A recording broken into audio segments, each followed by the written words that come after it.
ఇండియాలో ఓన్లీ ఇండియాలో that to 4 మంత్స్లో జనవరి, ఫిబ్రవరి, మార్చ్, ఏప్రిల్ ఈ 4 మంత్స్లోనే 120 crore రూపీస్ ఫ్రాడ్స్ అయితే జరిగాయట. జస్ట్ 4 మంత్స్లో ఓన్లీ ఇండియాలో. బయటకు తెలిసినవి ఇంకా తెలియనివి ఎన్ని ఉన్నాయో కదా.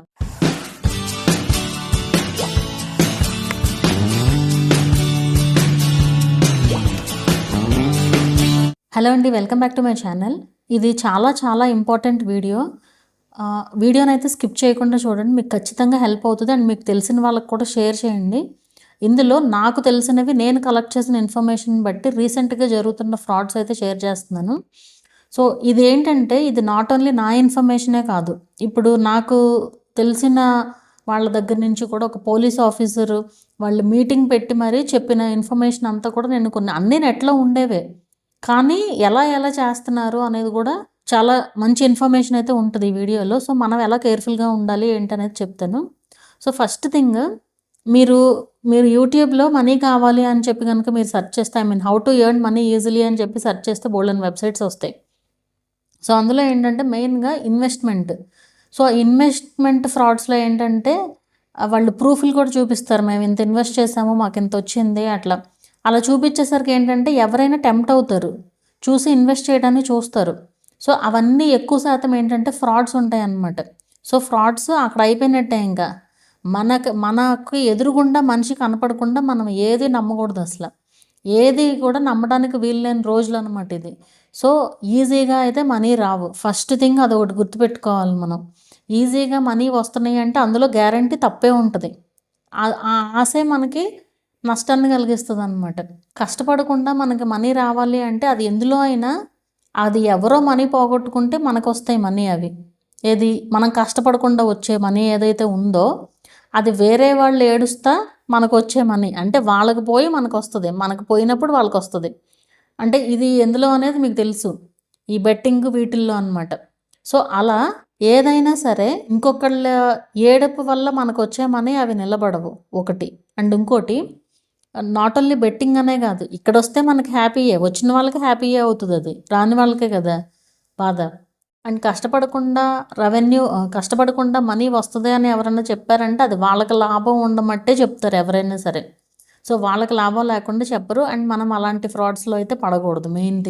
మెయిన్గా ఈ ఫ్రాడ్స్లో, ఈ స్కామ్స్లో ఇరుక్కునే వాళ్ళు ఎక్కువగా ఏంటంటే వర్క్ ఫ్రమ్ హోమ్ జాబ్స్ కావాలి అని సెర్చ్ చేసే వాళ్ళే ఎక్కువ టార్గెట్ అనమాట. సో వర్క్ ఫ్రమ్ హోమ్ చేయాలనుకునే వాళ్ళు ఏంటంటే వాళ్ళు ఏదో ఒకటి ఎర్న్ చేయాలి ఇంట్లో ఉండే అనుకుంటూ ఉంటారు జనరల్గా. సో అలాంటి వాళ్ళని ఎక్కువగా టార్గెట్ చేస్తూ ఉంటారు. ఏదో ఒక లింకులు పంపించడం, ఏదో ఒకటి మనకు చెయ్యాలే. కానీ ఇప్పుడు ఫ్రాడ్స్ చెయ్యాలి అని వాడికి మైండ్లోకి వచ్చింది అంటే ఏదో తెలివితేటలన్నీ దాంట్లోనే వాడతారు. సో ఆ తెలివితేటలు ఏదో మంచి వాటికి ఉపయోగిస్తే ఇంకా ఎక్కువ ఎర్న్ చేస్తారు. వాళ్ళకి తెలియని విషయం అదనమాట. మేబీ టైం పట్టవచ్చు, మంచిగా టైం పడుతుంది, చెడేముంది ఈజీగా ఇదైపోతుంది కదా. సో అందుకే ఇట్లాంటి వాటికి ఇదవుతూ ఉంటారనమాట. అండ్ ఇంకోటి ఏంటంటే ఈ మధ్య యాక్చువల్గా మా ఫ్యామిలీలో కూడా జరిగింది. అంటే నాకు, మా హస్బెండ్కి, మా సిస్టర్కి జరిగిన రీసెంట్ ఎక్స్పీరియన్సెస్ కూడా చెప్తాను. మనకి బ్యాంక్స్ వాళ్ళు ఎప్పుడు కూడా ఓటీపీ అనేది అడగరు. బ్యాంక్ వాళ్ళే ఫోన్ చేసి మనల్ని ఓటీపీ అనేది ఎప్పుడు ఎవ్వరు కూడా అడగరు. ఆ ఓటీపీ మేము బ్యాంక్ నుంచి కాల్ చేస్తున్నాము, మీ కార్డు ఇలా బ్లాక్ అయిపోయిందనో ఏదో ఒకటి చెప్తారు. మీరు భయపడే విధంగా ఉంటాయి అవన్నీ కూడా, ఏదైతే ఉంటాయో మీరు భయపడే విధంగా ఉంటాయి అవన్నీ. అంటే అమ్మో ఇది చేయకపోతే ఏమైపోతుందో ఏంటో అన్నట్టుగా ఉంటుంది అనమాట. సో అట్లా మేము బ్యాంక్ నుంచి కాల్ చేస్తున్నాము, అర్జెంటుగా మీకు ఓటీపీ వస్తుంది, ఆ ఓటీపీ చెప్పండి అని చెప్పేసి. అది మనం ఎంత తెలివిగల వాళ్ళైనా ఒక్కొక్కసారి మనకి పని చేయకపోవచ్చు. ఆ హడావుడిలోనో ఏదో ఉండి చెప్పేసామనుకోండి అయిపోయినట్టే. సో ఆదమరిచి ఉండకూడదు అనమాట. ఎప్పుడు కూడా అటెంటివ్గా ఉండాలి ఇలాంటి విషయాల్లో. ఎందుకంటే మన ఓటీపీ ఎందుకు వేరే ఎవరికో. సో అదేం ప్రాబ్లం ఉండదు. ఒకవేళ మీకు అట్లా ఏమన్నా కాల్స్ వచ్చినా మీరు ఇప్పుడు చేయకపోతే ప్రాబ్లం అవుతుంది అని హడావుడి పెడతారు. అలా ఏమన్నా కాల్స్ వచ్చినా కూడా నాకు ఏం ప్రాబ్లం లేదు, నేను బ్యాంక్ వచ్చి చూసుకుంటాను, కాసేపట్లో బ్యాంకుకి వచ్చి నేను వచ్చి చూసుకుంటాను అనేసి చెప్పండి. ఏం ప్రాబ్లం లేదు. ఇప్పుడు ఆ 2-3 నిమిషాల్లోనే ఏమీ నష్టమేం జరిగిపోదు. దేనికైనా కూడా అఫీషియల్గా ఉండేవి ఎలా ఉంటాయంటే మనకు టైం ఇస్తారు. ఇప్పుడు ఏదైనా సరే మీరు 1 వీక్లో చేయండానో లేదా 30 డేస్లో చేయండానో అలా మనకు టైం ఇస్తారు. ఆ టైం ఇస్తున్నారు అంటే అది జెన్యూన్ అన్నట్టు. అలా కాకుండా ఇమీడియట్గా అంటున్నారు అంటే అది ఫేకే కదా. సో అది అట్లాంటి వాటిని మీరు అసలు ఏమీ నమ్మాల్సిన పని లేదు. అండ్ మనకి ఇప్పుడు మన మొబైల్ నెంబర్స్ మనం ఎక్కడ పడితే అక్కడ ఇవ్వకూడదు. ఇప్పుడు మాల్స్లో వీటిల్లో పాపం వాళ్ళు ఏంటంటే వాళ్ళ టార్గెట్స్ కోసం వాళ్ళు పనిచేస్తారు, వాళ్ళకి ఎంతో కొంత మనీ వస్తుంది కాబట్టి. కానీ ఎవరైతే వీళ్ళు కలెక్ట్ చేసి మెయిన్ వాళ్ళకి ఇస్తున్నారో వాళ్ళు డేటా అమ్ముతారనమాట. మన కాల్స్, మన మొబైల్ నెంబర్స్ కానివ్వండి, ఏదైనా సరే మన డేటా వాళ్ళకి వెళ్ళిపోతుంది. అందుకే మనకి కాల్స్ కూడా పలానా దాని నుంచి మెసేజ్లు కూడా వస్తూ ఉంటాయి. సో అందుకే వస్తాయన్నమాట మెసేజెస్, కాల్స్ అవి కూడా. సో ఆ డేటా అంతా అమ్ముకుని వీళ్ళకి ఇదనమాట. ఇప్పుడు వాటిల్లో మనం ఏ లింక్స్ కూడా క్లిక్ చేయకూడదు. అది ఒరిజినల్ లింక్ అనేది మనకు తెలియదు, అది ఫ్రాడ్ లింక్ ఏంటనేది మనకు తెలియదు కదా. తొందరపడి బ్లూ కలర్లో ఉండే లింక్స్ ఏది కూడా క్లిక్ చేయొద్దు. నార్మల్ మెసేజెస్ అయినా సరే, వాట్సాప్ అయినా సరే. ఇప్పుడు వాట్సాప్ వరకు వచ్చేసరి నార్మల్ మెసేజెస్ కాదు, ఎవరైనా మ్యాక్సిమం వాట్సాప్లోనే పంపిస్తున్నారు కదా. సో ఏ లింకులు కూడా క్లిక్ చేయొద్దు. అండ్ ఇంకోటి ఇప్పుడు కొత్తగా వచ్చింది డిజిటల్ అరెస్ట్. అంటే మిమ్మల్ని డిజిటల్ అరెస్ట్ చేస్తున్నాము, మీరు ఏదో ఆన్లైన్లో కొరియర్స్ ఉంటాయి అనుకోండి, కొరియర్స్ మీ అడ్రస్లు చెప్పి ఇప్పుడు మనం నార్మల్గా ఒక ఇవి ఉన్నాయి అనుకోండి, మన కొరియర్ ఏదన్నా వచ్చింది అనుకోండి, అమెజాన్ వీటిలో ఏమిటి ఉంటాయి కదా, మనం ఏం చేస్తాం జనరల్గా ఆ ప్యాకెట్స్ ఓపెన్ చేసేస్తే జస్ట్ ఆ ప్యాకెట్ని అట్లా పడేస్తాము, మనకు కావాల్సిన ఐటమ్ మనం తీసుకుంటాం అంతే. సో ఇవన్నీ వాళ్ళు ఏం చేస్తున్నారు, ఆ అడ్రస్ అంతా క్లియర్గా ఉంటుంది కదా అక్కడ వాళ్ళకి. ఎవరైతే ఈ ఫ్రాడ్లు చేస్తారో వాళ్ళు దాన్ని కలెక్ట్ చేసుకుని ఆ అడ్రస్లు తీసుకొని పలానా అడ్రస్ నుంచి ఒక మీరు పోస్ట్ చేయకుండా ఐటమ్ ఒకటి డ్రగ్స్ ఇట్లాంటివి చెప్తారు జనరల్గా. ఇట్లాంటివి మీరు పోస్ట్ చేశారు, సో మిమ్మల్ని డిజిటల్ అరెస్ట్ చేస్తున్నాము, మీరు ఇమీడియట్గా ఇంత అమౌంట్ పే చేస్తే మీకు ఏ ప్రాబ్లము లేదు, లేదంటే కాసేపట్లో మీ ఇంటికి పోలీసులు వస్తున్నారన్న ఏదో ఒకటి చెప్తారు. ఇంకా అట్లా అంటే అప్పటికప్పుడు మన భయపెట్టేస్తారనమాట. సో అది ఎప్పుడు కూడా అలా భయపడాల్సిన పని లేదు. మీరేం తప్పు చేయనప్పుడు ఎందుకు భయపడాలి అసలు? సో ఇంకా చాలా హడావుడి పెట్టేస్తారనమాట. మన కాల్ కూడా కట్ చేయనివ్వకుండా అలా చేస్తారనమాట. డిజిటల్ అరెస్టులు ఇవన్నీ ఏమీ లేవు. ఇప్పుడు అట్లాంటివి ఏదన్నా ఉంటే కనుక డైరెక్ట్గా మీ దగ్గరికే పోలీసు వచ్చి ముందు నుంచుంటారు. అది అంతేగాని వేరే రకంగా అయితే ఏముండదు. మీ డిజిటల్ అరెస్ట్ ఇవన్నీ ఏం లేదు. కొంతమంది ఇట్లా మనీ కట్టిన వాళ్ళు కూడా ఉన్నారు. సో అలాంటివి ఏమీ ఉండవు.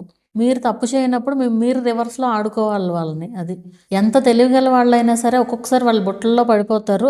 అంతలాగా చెప్తారనమాట వాళ్ళ మాటలు. ఎందుకంటే మనం చెప్పలేము ఎప్పుడు ఏం జరుగుతుంది అనేది. ఇప్పుడు ఇది జరిగి ఒక 4 years బ్యాక్ జరిగింది యాక్చువల్గా.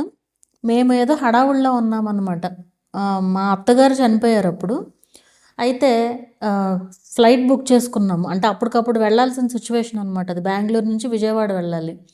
అయితే ఫ్లైట్ మిస్ అయిపోయింది. జస్ట్ అంటే ఈ హడావుడిలో మనకి మైండ్ పనిచేయదు కదా సడన్గా. ఏం చేస్తున్నామో ఏంటి అనేది కూడా, అది కూడా 2 hours గ్యాపే ఉంది మాకు తెలిసి. 2 to 3 hours గ్యాప్ ఉంది. అప్పటికి వెళ్ళిపోవాల్సి ఉందన్నమాట.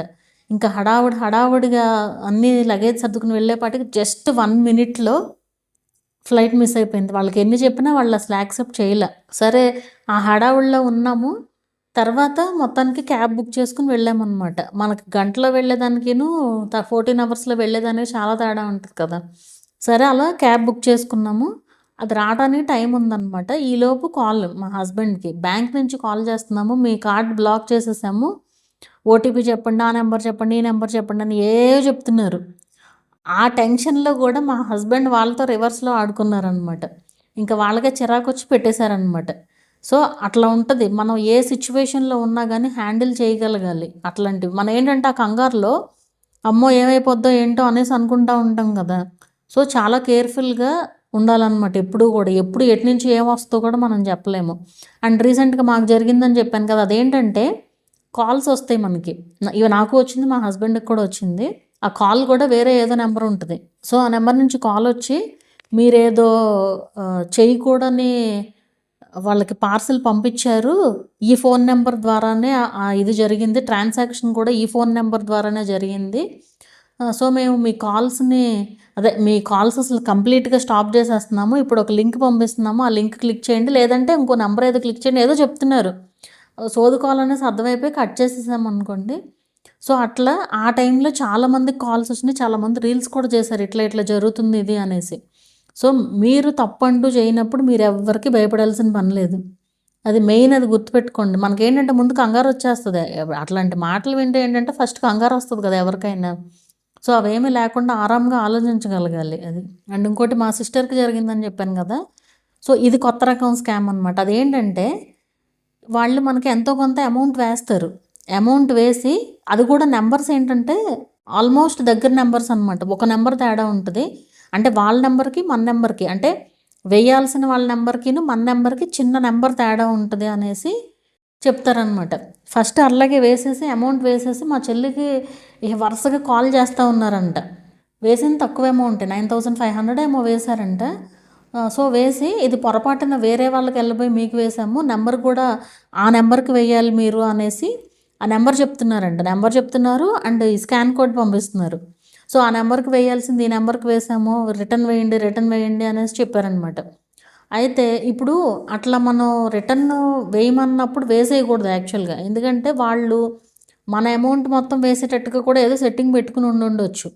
సో అందుకే చాలా కేర్ఫుల్గా ఉండాలి. సో మా చెల్లి ఏం చేసిందంటే అప్పుడు వరుసగా కాల్స్ వస్తూనే ఉన్నాయి. వేరే వేరే నెంబర్స్ నుంచి ఎన్ని బ్లాక్ చేస్తున్నా సరే కాల్స్ చేస్తూనే ఉన్నారు. వీళ్ళంతా ఏంటంటే ఒక టీం అనమాట. అంటే ఇప్పుడు నిజమైన వాళ్ళు అనుకోండి, ఒక గంట 2 గంటలు గ్యాప్ ఇచ్చో అలా చేస్తారు. బట్ వీళ్ళు ఏంటంటే హడావుడి పెట్టేస్తున్నారనమాట. సో గ్యారంటీ డౌట్ వస్తుంది కదా, నేను ఏది చేయను, నేను ట్రాన్సాక్షన్ మాత్రం చేయను, మీరు త్రూ బ్యాంకే వెళ్ళండి ఏదైనా సరే. ఎందుకంటే ఇక్కడ బ్యాంక్లో ఒక రూల్ ఉందంట. అదేంటంటే బ్యాంక్ వాళ్ళకి 30 days లోపు కనుక మనం దీని గురించి కంప్లైంట్ చేస్తే, మేము రాంగ్ నెంబర్కి వేసాము అనేసి కనుక కంప్లైంట్ చేస్తే గ్యారంటీ ఆ మనీ మనకు వస్తాయి. ఇది నాకు కొత్తగా తెలిసిన విషయం అనమాట.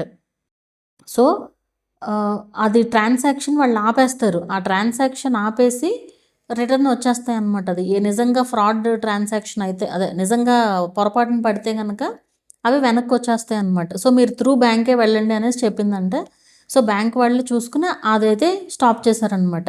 అదే వాళ్ళకి మళ్ళీ రిటర్న్ అయితే వేశారనమాట. సో అలా ఉంటుంది. అలా ఏదైనా సరే ఇప్పుడు వాళ్ళు ఇది బాగా ఎక్కువ జరుగుతుంది. ఎందుకంటే ఇప్పుడు మనకు పొరపాటున వచ్చినాయి అంటే చాలామంది వేసేయడానికే చూస్తారు. బట్ వేసేయడానికి చూసినా కూడా మనకే బొక్క అనమాట. మంచికి పోయినా చెడు ఎదురు రావడం అంటే అట్లాగే ఉంటుంది అనమాట. అది ఇండియాలో, ఓన్లీ ఇండియాలో దట్టు 4 monthsలో, జనవరి, ఫిబ్రవరి, మార్చ్, ఏప్రిల్, ఈ 4 monthsలోనే 120 crore రూపీస్ ఫ్రాడ్స్ అయితే జరిగాయట. జస్ట్ 4 monthsలో ఓన్లీ ఇండియాలో. ఇవి బయటకు తెలిసినవి, ఇంకా తెలియనివి ఎన్ని ఉన్నాయో కదా. సో 120 crore ఫ్రాడ్స్ జరిగినాయి అంటే మరి చూడండి ఎన్ని రకాలుగా మోసాలు చేస్తున్నారు అనేది. ఈ ఓటీపీ ఫ్రాడ్స్ ఇవన్నీ నేను దీని గురించి కూడా ఇంకో వీడియో కూడా చేశాను ఇంతకుముందు. అందులో కూడా ఇంకా చాలా ఉన్నాయి. సో అట్లాంటివన్నీ కూడా ఎన్నో రకాలు ఉన్నాయన్నమాట. మనం చాలా చాలా కేర్ఫుల్గా ఉండాలి. ఈవెన్ మనం బయట ఎవరికన్నా ఫోన్ ఇచ్చేటప్పుడు కూడా చాలా కేర్ఫుల్గా ఉండాలి. అంటే ఇప్పుడు కొంతమంది ఫోన్ కావాలని నా ఫోన్లో బ్యాలెన్స్ లేదనో ఛార్జింగ్ లేదనో తీసుకుంటారు. ఫోన్స్ తీసుకుని వాళ్ళు పక్కకి వెళ్ళి కాల్ మాట్లాడుతూ ఉంటారు. ఓటీపీలు ఇవన్నీ వస్తాయి. ఆ పక్కన ఉండేవాడు, అదే వేరే మాట్లాడేవాడు ఇవన్నీ చేస్తూ ఉంటాడు అనమాట, స్కామ్లు. సో ఆ ఓటీపీలు ఇవన్నీ వచ్చిన తర్వాత మొత్తం అకౌంట్లో ఉన్నాయన్నీ గోవింద. సో మనం ఏంటంటే మంచికి పోయినా కూడా అక్కడ చెడెదురవుద్ది అనమాట అది. సో మీరు ఫోన్ ఇవ్వచ్చు, ఇవ్వడంలో తప్పలేదు. కానీ మీ చేతిలో ఉండి మీరు నెంబర్ నొక్కి లౌడ్ స్పీకర్ పెట్టి అక్కడ మాట్లాడమని చెప్పాలి. ఎందుకంటే మన ఫోన్లో సీక్రెట్స్ మాట్లాడేది ఏమి ఉండదు కదా. ఏమన్నా అత్యవసరం అయితేనే తీసుకుంటారు వాళ్ళు. లైక్ ఛార్జింగ్ అయిపోయిందనో, నేను పలానా చోట ఉన్నానని చెప్పడానికో ఏదో అట్లాగే తీసుకుంటారు కదా. సో మీరేం భయపడాల్సిన పని లేదు దానికి. సో మీరేమి అక్కడ అలా కావాలంటే అలా హెల్ప్ చేయొచ్చు, అంతేగాని పూర్తిగా ఫోన్ ఇచ్చేసి అయితే పక్కన కూర్చోవద్దు అది. అండ్ ఇప్పుడు కొత్తగా జరుగుతున్నది ఇది, నేను చాలా రీల్స్లో చూసాను. ఇది మామూలుగా నేను చూడలేదు, బట్ రీల్స్లో చూస్తేనే నాకు కూడా తెలిసింది. సో ఈ పాయింట్ కూడా యాడ్ చేస్తున్నాను ఇందులో. ఇప్పుడు మనకి ఎవరో తెలియని వాళ్ళు అమౌంట్ వేస్తారు. వేసిన తర్వాత ఎవరు ఫోన్ చేయరు మనకి. ఇలా అమౌంట్ వేసామని కూడా ఎవరు ఫోన్ చేయరు. కానీ ఎవరు వేశారా అనేసి మనం ఏ యూపీఐ యాప్ ఓపెన్ చేసామనుకోండి, అది ఓటీపీ మనం క్లిక్ చేస్తాం కదా నెంబరు. సో ఆ నెంబర్ వాళ్ళకి వెళ్ళిపోయేటట్టుగా అలాంటి ఫ్రాడ్స్ అనమాట. సో అది కూడా చాలా కేర్ఫుల్గా ఉండాలి ఏదైనా సరే. సో ఒక 1/2 hour తర్వాత చూసుకోండి, ఏం కాదు. 1/2 hour తర్వాత చూస్తే ఏం ప్రాబ్లం అయితే లేదనమాట. సో అట్లా ఏం జరిగినా సరే స్మార్ట్ ఫోన్ వల్ల ఎన్ని ఉపయోగాలు ఉన్నాయో నష్టాలు అంతకంటే ఎక్కువ ఉన్నాయి. ఎంత మంచిగా ఉపయోగించుకోవచ్చో అంత వరస్ట్గా ఉపయోగించే వాళ్ళు కూడా ఉన్నారనమాట ఫోన్ని. సో చాలా కేర్ఫుల్గా ఉండాలి స్మార్ట్ ఫోన్తో. ఆధార్ కార్డ్స్తో ఎన్నో రకాల ఫ్రాడ్స్ జరుగుతాయి. ఆధార్ కార్డ్స్తో మాకు తెలిసిన వాళ్ళకే ఇట్లా అప్పుడు కరోనా టైంలో ఇది దాని పేరేంటి, వ్యాక్సిన్ వేయించుకున్న వాళ్ళకి అమౌంట్ ఇస్తున్నామని చెప్పి, పల్లెటూరులో ఉండే వాళ్ళకి తెలియవు కదా ఇవన్నీ. ఇట్లా వేయించుకున్న వాళ్ళకి ఇస్తున్నాము, మీ వేలిముద్ర ఇవ్వాలని చెప్పేసి వాళ్ళ అకౌంట్లో ఉన్నాయి 10,000 10,000 పోయినాయి అనమాట. సో అట్లా వేలు ముద్రలు ఎక్కడ పడితే అక్కడ ఇవ్వకూడదు అట్లాగా. సో ఇట్లా కొన్ని రకాలైతే ఉంటాయన్నమాట. అండ్ ఇంకోటి ఆధార్ అనేసి ఒక యాప్ ఉంటుంది కదా, ఆ యాప్ యూజ్ చేసుకోండి. అండ్ మీరు మీ పేరెంట్స్ అందరికీ కూడా అది పెట్టండి. ఆ ఆధార్లో మీ బయోమెట్రిక్ కనుక లాక్ చేసుకున్నారనుకోండి, మనకి ఎప్పుడు కావాలంటే అప్పుడు అన్లాక్ చేసుకోవచ్చు. ఆ లాక్ అండ్ అన్లాక్ ప్రాసెస్ కూడా మీరే చెప్పండి మీ పేరెంట్స్కి. మీరు కూడా తెలుసుకోండి. ఆ unlock process, lock and unlock కూడా ఏంటంటే మనకి 10 మినిట్స్ ఉంటుంది అనమాట అన్లాక్లో. ఆ లోపు మనం పని చేసేసుకోవచ్చు. మళ్ళీ లాక్ అయింది అనుకో, మళ్ళీ అన్లాక్ చేసుకోవచ్చు. సో అట్లా అది కంపల్సరీ ఆధార్ అనే యాప్లో లాక్ చేసుకోండి కంపల్సరీ. మీ ఆధార్ కార్డు ఫోన్ నెంబర్తో రిజిస్టర్ చేసుకుంటే సరిపోతుంది. ఇప్పుడు మనం ఎంతో కొంత మన సైడ్ నుంచి ఏ మిస్టేక్ లేకుండా తగ్గించవచ్చు ఆ ఫ్రాడ్స్. అంటే మన డీటెయిల్స్తో ఏం జరగకుండా చూసుకోవచ్చు అనమాట. అండ్ మీకు ఇది అసలు ఈ స్కామ్ అయితే ఎప్పటి నుంచో ఉంది. మనకు నార్మల్ మెసేజెస్లో మీకు 5 కోట్లు వచ్చినాయి, 6 కోట్లు వచ్చినాయి, 10 కోట్లు వచ్చినాయి అని మెసేజెస్ వస్తూ ఉంటాయి జనరల్గా. మీరు అది చేయాలి, మీ డీటెయిల్స్ అన్నీ ఫిల్ చేయాలి, అవన్నీ మనకు ఊరికే ఎవరు డబ్బులు ఇస్తారు చెప్పండి? ఎందుకు వస్తాయి అసలు ఊరికే డబ్బులు? ఎవ్వరు మనకి ఊరికే ₹1 కూడా ఎవ్వరు ఇవ్వరు. మనం కష్టపడి సంపాదించింది వచ్చిందే మనకి డబ్బులు అంతే. మనం ఏమాత్రం చిన్నగా ఆశపడినా ఏదో ఒక ఇష్యూస్ వస్తాయి. ఇవి చాలా మినిమమ్. ఇంకా ఇంకా ఇంకా బోల్డ్ రకాల ఫ్రాడ్స్ ఉంటాయి. చాలా కేర్ఫుల్గా ఉండాలి. ఇవన్నీ ఏంటంటే ఎగ్జాంపుల్ అనమాట. సో మీరు ఇట్లాంటి వాటిల్లో పడకుండా చూసుకోండి. అండ్ ఏదన్నా పార్సిల్స్ ఏమన్నా ఆర్డర్ ఇచ్చినా కూడా మొత్తం చింపి అడ్రస్ లేకుండా పడేయండి, మొత్తం చింపేసి. అందుకంటే మన జాగ్రత్తలో మనం ఉండాలి కదా. మెయిన్గా ఎవరన్నా భయపెడితే భయపడొద్దు ఫస్ట్ థింగ్. ఎందుకంటే మనం ఏం తప్పు చేయనప్పుడు ముందు మనం భయపడాల్సిన పని లేదు కదా. అది